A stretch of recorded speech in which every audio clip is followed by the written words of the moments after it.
안녕하세요. 김약사 채널의 김약사입니다. 오늘은 근육이 감소하는 근감소증의 위험성과 유용한 대처 방법을 짧고 굵게 짚어드릴까 합니다. 잠깐만 집중하고 들어주세요. 과거에는 근감소증을 단순 노화로 인한 당연한 것으로 여겼습니다. 늙으면 왜소해진다. 당연한 말 같잖아요. 하지만 현대의학의 관점에서 근육 감소를 단순 노화로 치부하기엔 그 심각성이 너무나도 컸습니다. 이에 2017년엔 세계보건기구에서 2021년에는 우리나라에서도 질병으로 분류하게 됩니다. 마치 당뇨나 암처럼 하나의 병으로 인정받게 된 것이죠. 그렇다면 근감소증이 왜 무섭냐? 딱 두 가지만 짚어드리겠습니다. 첫째, 근감소증은 각종 질환을 유발해요. 당뇨와 심혈관 질환, 치매의 가능성을 높이고 몸에 힘이 없으니 병을 이겨내는 면역력도 떨어져서 사망률이 최소 2배에서 10배까지 증가합니다. 두 번째는 바로 ADL이라고 부르는 일상생활 능력의 저하가 발생합니다. 특히 이 ADL은 당연하게 생각했던 일상생활이 무너지는 것인데요. 상상해보세요. 달리기는커녕 당연하게 생각한 걷기가 버거워지고 가볍게 들던 택배 박스가 이젠 들기가 어려워요. 일상생활이 안 되다 보면 자연스럽게 짜증도 많아지고 스트레스도 심해지겠죠. 근육이 빠졌다고 일상이 어려워져 나만 노후를 행복하게 못 즐긴다? 얼마나 억울할까요? 자, 그렇다면 우린 어떻게 해야 하는가? 오늘의 본론이자 핵심 말씀드리겠습니다. 우선 다 아시는 이야기인데요. 운동과 단백질 섭취는 꼭 기본으로 하셔야 합니다. 여기에 추가로 말씀드릴 포인트는 바로 류신이라는 필수 아미노산입니다. 근감소증은 사실 미 항공우주국 나사에서 활발히 연구가 진행됐던 분야인데요. 우주비행을 끝내고 지구로 돌아온 우주비행사들이 중력이 없는 곳에서 생활을 하다 보니 근육이 손실되고 위축되어 지구에서 걸어다니지도 못할 만큼 약해졌다고 해요.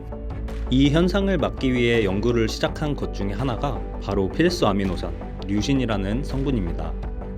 류신은 장점이 굉장히 많은 성분인데요. 먼저 근육 성장과 에너지 생성에 도움이 된다고 알려져 있어요. 류신은 근육 단백질 합성을 증가시켜라 하는 명령을 내리면서도 근육 단백질의 분해는 막는 성질을 갖고 있어서 근육의 성장은 돕고 분해는 억제하는 필수 아미노산이라고 할 수 있습니다. 이러한 이유 때문에 근육이 부족한 고령층에게 류신이 더더욱 필요하다는 연구도 많습니다. 특히 나이가 들수록 간이나 신장이 좋지 않은 분들이 많으시잖아요. 류신은 이걸 신경 쓰지 않으셔도 됩니다. 왜냐? 일반 단백질은 대부분 간에서 대사된 후 신장을 통해 소화가 되기 때문에 부담이 갈 수 있는데 류신은 간이 아니라 근육에서 바로 쓰이기 때문에 간과 신장에 무리를 주지 않으면서도 근육 성장을 도울 수 있기 때문이에요. 그렇다면 류신 어디서 어떻게 먹어야 하는지 많이들 궁금하실 텐데요. 보통 단백질로도 섭취할 수 있지만 문제는 중년층이 필요로 하는 충분한 류신을 섭취하려면 그만큼 많은 단백질을 먹어야 한다는 소리입니다. 간이나 신장이 좋지 않거나 풍과 같은 질환이 있는 분들에게는 적합한 방식이 아니게 되는 거죠. 그래서 최근에는 이런 부분에 연구가 많이 이루어져서 류신을 보충하기 위한 제품도 시중에 잘 나와 있습니다. 예를 들어 네이버에 류신 타블렛이라고 검색하시면 알약 형태로 류신을 영양제처럼 보충할 수 있는 제품도 찾아보실 수 있을 거예요. 마지막으로 한 연구에 따르면 운동 중에 BCAA, 류신을 복용한 그룹은 17% 더 오래 운동할 수 있었고 지방 산화도 증진시켰다고 해요. 더 오래 운동할 수 있었다? 의미하는 게 뭘까요? 바로 류신이 에너지와 지구력을 더 만들어냈다는 것이죠.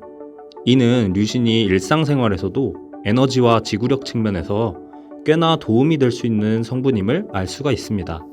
근감소는 누구에게나 옵니다. 저도 옵니다. 언제 오냐의 차이입니다. 그렇기에 최대한 늦추는 게 좋겠죠. 운동과 단백질은 기본으로 챙기시고 오늘 길게 설명드린 류신을 한번 알아보시고 일상을 미리미리 지키셨으면 참 좋겠습니다. 이상 김약사였습니다.